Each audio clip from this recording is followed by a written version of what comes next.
World War I was one of the biggest and first modernized war of the 20th century. World War I started on July 28, 1914 and ended November 11, 1918.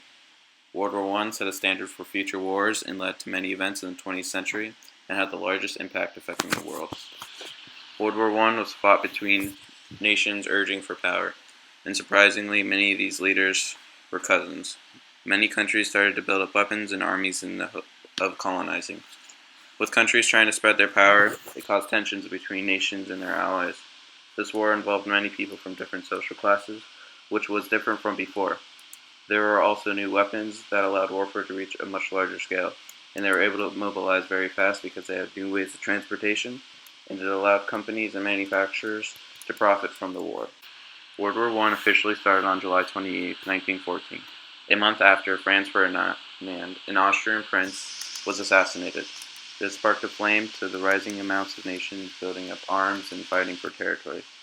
With Russia helping Serbia and Germany helping Austria-Hungary and other countries helping out each other, a web of national alliances started World War I.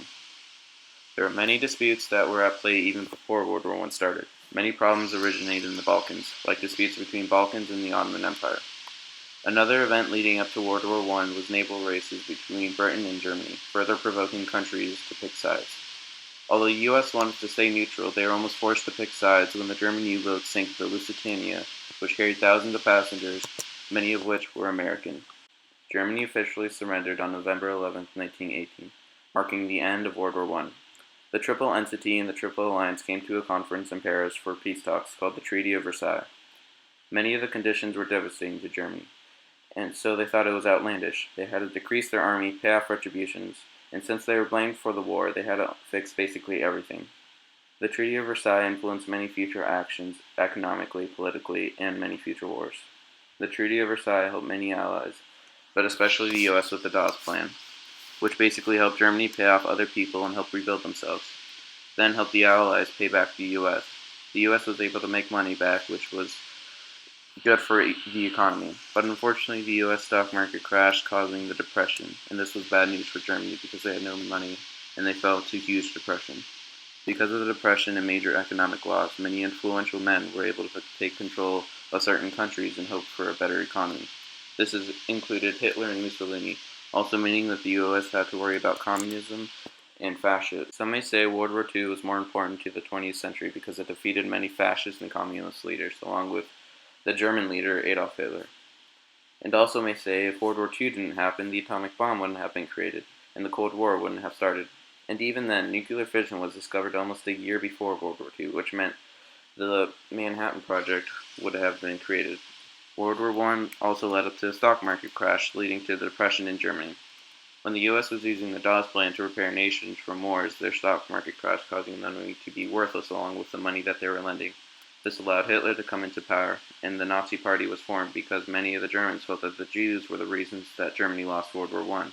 And because of these two events, World War II and the Cold War were both results from relations and events in World War I. World War I helped shape the 20th century. Many countries were more industrial and had improved their economy, along with new technologies and countries.